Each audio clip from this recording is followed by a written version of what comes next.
মধ্যে তারা সভাপতি সেক্রেটারি পদে নিয়ে তারা দলিল করে নাই, তারা মিথ্যা একটা দলিল করে বুঝতেছে তারা মানে এটা একটা ক্ষমতার ইয়া দেখায়, পাওয়ার দেখায়। ক্ষমতার পাওয়ারটা যে দেখাইতেছে এটা কোন গ্রুপে দেখাইতেছে? এটা কবির আহমেদ গ্রুপ, সবাই জানে। কবির আহমেদ ছিল কি? সে তো আওয়ামী লীগ ছিল এক সময়, সে এক সময় আওয়ামী লীগ ছিল, তার ডকুমেন্ট আছে, প্রমাণ আছে, সব কিছুই আছে। কিন্তু মূল তাকে যে মনে যতটুকু প্রশ্রয় বা যতটুকু সামনে যাইতেছে বা যাই কিছু করতেছে, এগুলো মূল তার পিছনে আছে আওয়ামী লীগ। আওয়ামী লীগ তাকে টেকে দিয়েছে, দেওয়াতে সে এতটুকু যাইতে পারছে, সে আওয়ামী লীগের। আপনি মুশিক স্যার বলেন, হাজারি স্যার বলেন, এদেরকে কিন্তু কোনো আওয়ামী লীগের সাথে কিন্তু কোনো ডকুমেন্ট পাবেন না, ওনারা আছে। এখন কিছু কিছু লোকে বলতেছে যে কবির আহমেদ রে বিএনপির ভারপ্রাপ্ত চেয়ারম্যান তারেক রহমান নাকি অনুমতি দিছে, এর নির্দেশনা দিছে হে কমিটিগুলো করার জন্য, পরিচালনা করার জন্য। আপনি ইসাক ভাই আশুগঞ্জ সমাবেশে গেছেন কিনা তা আমি জানি না, কিন্তু আমি সেখানে উপস্থিত ছিলাম। সেখানে দেখলাম তারেক যে সাহেব বলতেছে এখন যে কমিটিগুলি আছে সেই সব কমিটি সম্পূর্ণ মানে অবৈধ, বৈধ না অবৈধ।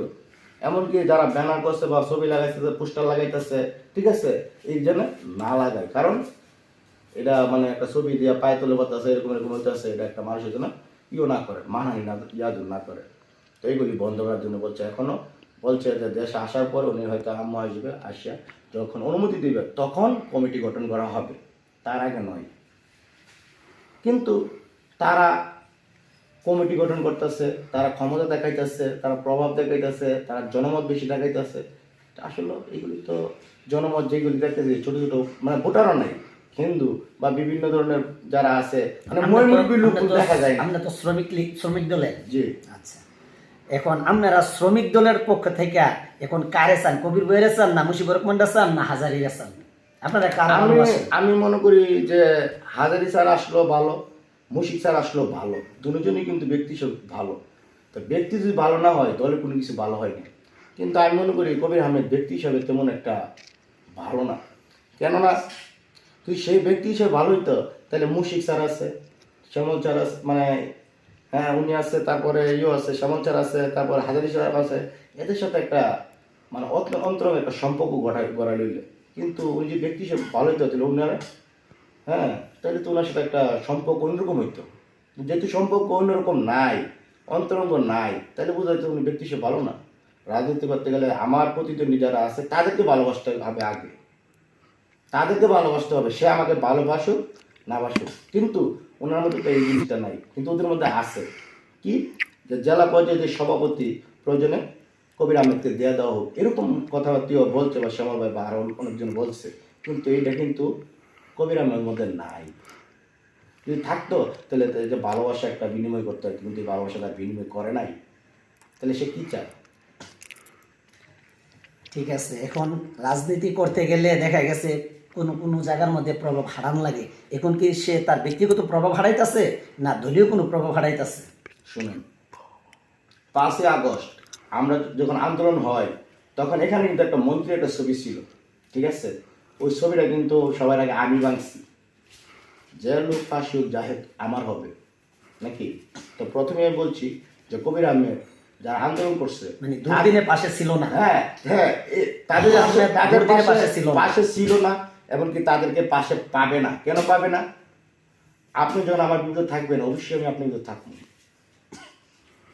আপনি যদি আমাকে দলকে ভালোবাসতেন তাহলে আমার দলের সাথে থাকতেন, কিন্তু আপনি দলের সাথে নাই, যদি থাকতেন অন্তরঙ্গ হইতো, কিন্তু অন্তরঙ্গটা নাই। কিন্তু যারা আন্দোলন করছে আপনি তাদের পক্ষে নয়, তাদের বিপক্ষে। যদি যারা আন্দোলন করছে তাদের পক্ষে থাকতেন তাহলে দশের সাথে আপনার ভালোবাসা থাকতো, আপনার ভালোবাসাটা অন্যরকম।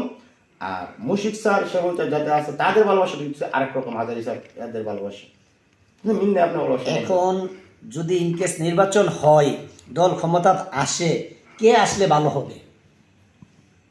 ভালো হবে বলতে গেলে আমি মনে করি তিনজনই ভালো, শ্যামল স্যারও ভালো, তারপরে কসবাখরা উপজেলার এমপি ক্যান্ডিডেট হিসেবে কে আসলে ভালো হবে?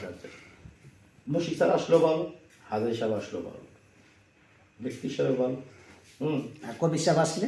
কবি সাহেব আসলে আমি এটা চাপট করি না, কারণ আমি প্রতি বলছি যে আসলে উনি যদি ব্যক্তিত্ব মানে ওনার ব্যক্তিত্বটা যদি আলাদা করে যদি নিত তাহলে কি করতো, মানে মুশিক স্যার, হাজারি স্যার ওদের সাথে একটা অন্তরঙ্গ সম্পর্ক করতো, কিন্তু ওইটা তো উনি পারে নাই, যেহেতু পারে নাই। আপনি বুঝাইতে চাইতেছেন যে কবির ভুঁইয়া নিজে একজন আওয়ামী লীগ ছিল আওয়ামী লীগ ছিল। এবং যতগুলা লোক নিয়ে উনি কমিটিগুলা করছে, সদস্যগুলা করছে, সবগুলা আওয়ামী লীগের আইতের লোক নিয়ে করছে। এটাই তো আওয়ামী লীগের আপনি বাইঙ্গা খোলামেলা বলেন। আওয়ামী লীগের লোক নিয়ে করছে, আমি সেটি বলতেছি, কিন্তু আমি তো বুঝতে হবে, আমি সেটি বলতেছি।